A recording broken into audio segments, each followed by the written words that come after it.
नमस्कार विद्यार्थी मित्रांनो, परत एकदा स्वागत तुमच्या आवडत्या आय-बी-सी इन्स्टिट्यूट नाशिकच्या या चॅनलवर, जिथे तुम्हाला स्पर्धा परीक्षांचं सखोल नॉलेज तर आम्ही देतोच. त्या व्यतिरिक्त जे प्रश्न विचारले जातात स्पर्धा परीक्षांमध्ये, त्यांना खूप सोप्या पद्धतीने कसं सोडवता येईल याचे सजेशन्सही देतो. जसं हे समोर एक्झाम्पल आहे. हे एक्झाम्पल बघितल्यानंतर बऱ्याच विद्यार्थ्यांना असं वाटतं, की काय सोपं आहे. याच्यामध्ये काय करायचंय? गुणाकार करायचा किंवा डायरेक्ट भागाकार करून आपण उत्तर मिळवू शकू. तर एकदा व्हिडिओ पॉज करा आणि हे एक्झाम्पल तुम्ही सोडवून बघण्याचा प्रयत्न करा. तेव्हा तुम्हाला कळेल, की ह्या एक्झाम्पलला सोडवण्यासाठी म्हणून आपल्याला बराच वेळ लागलाय आणि तरीही लवकर उत्तर मिळत नाहीये.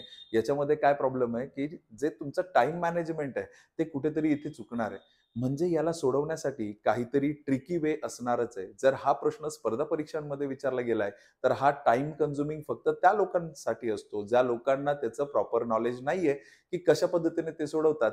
तर हा प्रश्न तुमच्यासाठी एकदम सोप्या स्वरूपात घेऊन आलोय, तर त्यासाठी तुम्हाला फक्त एक छोटंसं नॉलेज असणं गरजेचं आहे. फॉर एक्झाम्पल, जर एक्स हा नंबर आपण 11 ने गुणला, तर हा एक्स असा दिसणार आहे. जर मी XY हा नंबर 101 ने गुणला, तर तुम्ही बघत असाल तर XY हा असा दिसणार आहे. आणि जर तुम्ही XYZ या नंबरला 1001 ने गुणलं, तर इथे XYZ आणि XYZ तो अशा पद्धतीने दिसणार आहे.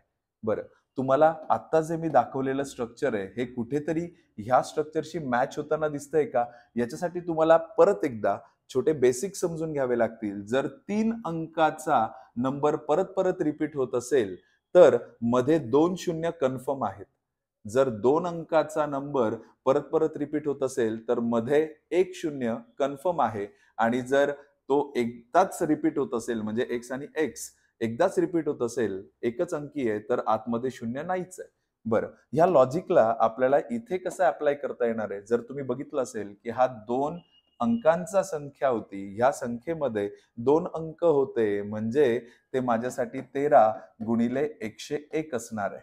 बरं, या प्रश्नाला आपण अशा पद्धतीने बघूया. मी हे खाली लिहितो 13 गुणिले 101. परत गुणिलेचं चिन्ह आहे, याला आपण सेपरेट लिहूया.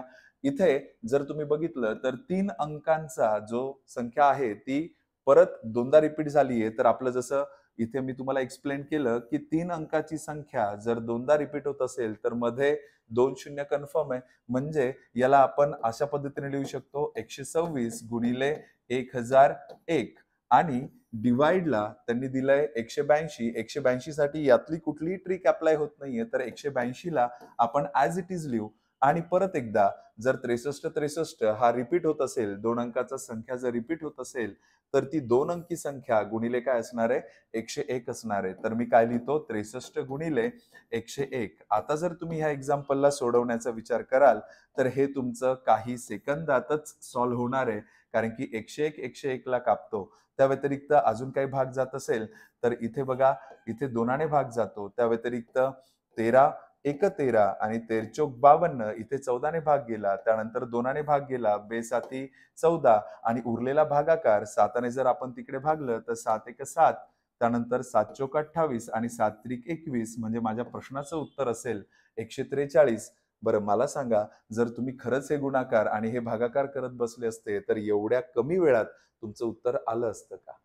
तर अशाच ट्रिकसाठी आणि टेक्निकसाठी तुम्हाला आय-बी-सी इन्स्टिट्यूट सोबत बनून राहायचंय. त्यासाठी चॅनलला सबस्क्राईब करा, लाईक करा आणि आवडला असेल व्हिडिओ तर नक्कीच विद्यार्थी तुमच्या मित्रांजवळ हा व्हिडिओ शेअर करा. म्हणजे हे नॉलेज सगळ्यांपर्यंत पोहोचेल. जे गरजूवंत विद्यार्थी आहेत त्यांच्यापर्यंत हे नॉलेज पोहोचलंच पाहिजे. आणि हा जे एक्झाम्पल आहे, हे एक्झाम्पल तुमच्यासाठी होमवर्क म्हणून असणार आहे. तर जे मी आता शिकवलं ते तुम्हाला कळालंय की नाही हे मलाही कळू द्या आणि कमेंट सेक्शनमध्ये याचं उत्तर लिहून तुम्ही मला तो रिप्लाय देऊ शकतात.